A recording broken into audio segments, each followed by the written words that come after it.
Autour de la question. Caroline Lachowski s'interroge avec les plus éminents chercheurs sur les mutations en cours dans nos sociétés et sur les évolutions de notre humanité. Demain. Pourquoi retenir son souffle? Rencontre avec le champion du monde d'apnée Guillaume Néry, l'homme dauphin, celui qui marche sous l'eau, nous fait partager l'ivresse des profondeurs en toute intimité. Autour de la question. Du lundi au mercredi, à partir de 15h10 TU, sur...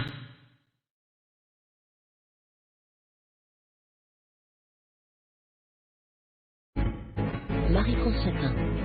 Bonjour et merci de nous rejoindre pour cette édition de Géopolitique consacrée au Pakistan. Le Pakistan dont le nouveau Premier ministre Imran Khan vient d'ouvrir un nouveau chapitre dans la longue histoire du pays qui consiste à user de sa position stratégique pour s'attirer des soutiens étrangers.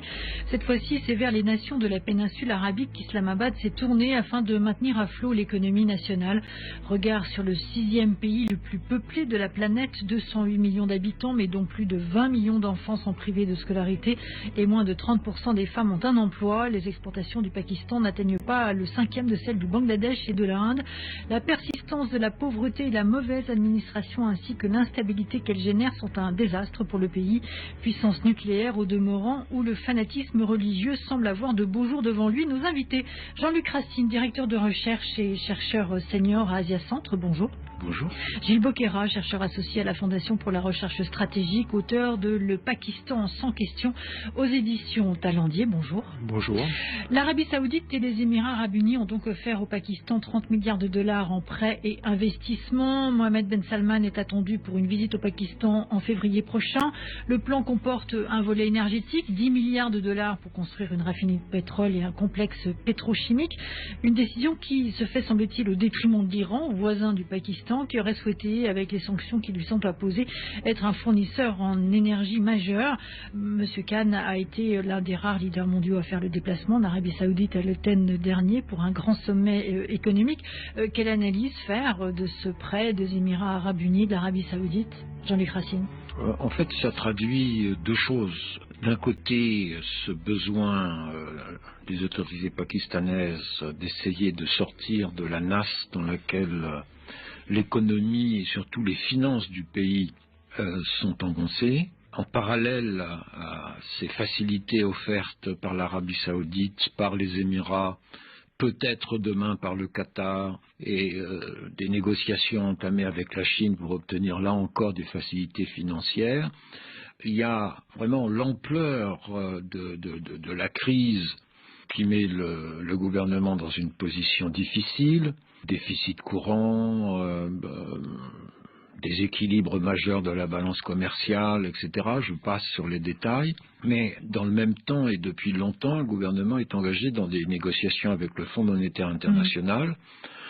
Et le ministre des Finances a fait une sortie dans la presse en disant que le pays ne se mettrait pas à genoux, sous-entendu devant les recommandations du Fonds monétaire international. Et de ce point de vue-là, quoi qu'il arrive des négociations avec le Fonds, qui demande des réformes structurelles selon son habitude, se tourner vers l'Arabie Saoudite et les Émirats, c'est jouer pas simplement une carte économique, mais évidemment une carte géopolitique.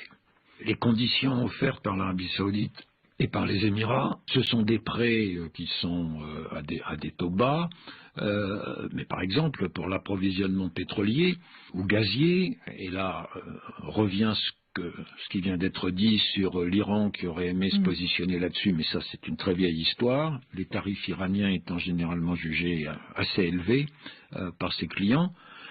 On voit bien qu'en réalité, les liens politiques entre le Pakistan et l'Arabie Saoudite, où de nombreux leaders ont connu l'exil, où les princes saoudiens vont éventuellement à la chasse au Pakistan, les liens sont étroits.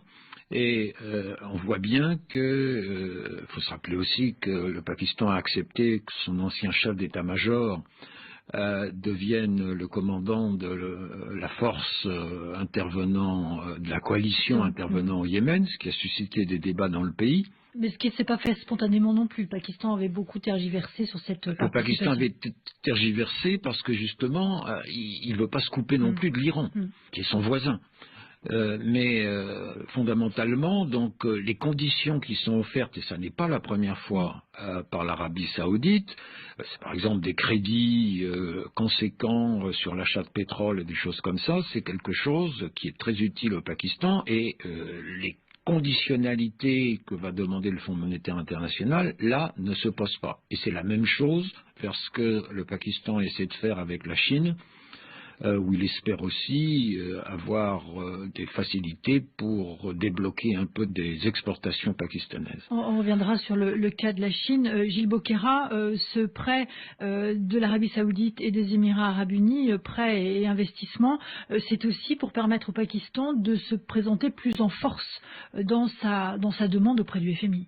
Oui, c'est vrai que les indicateurs macroéconomiques du pays sont pas très bons. Un déficit budgétaire qui approche les 6%, une balance commerciale, on importe 2 fois plus ce qu'on exporte. Personne ou presque ne paie l'impôt sur le revenu, donc évidemment il y a un gros problème financier dans ce pays. Moi, ce qui me frappe, c'est que depuis que Imran Khan est au pouvoir, c'est que ses visites ont essentiellement été tournées vers des pays musulmans, ceux qui ont été cités, du Golfe Persique évidemment, ou du Golfe Arabique.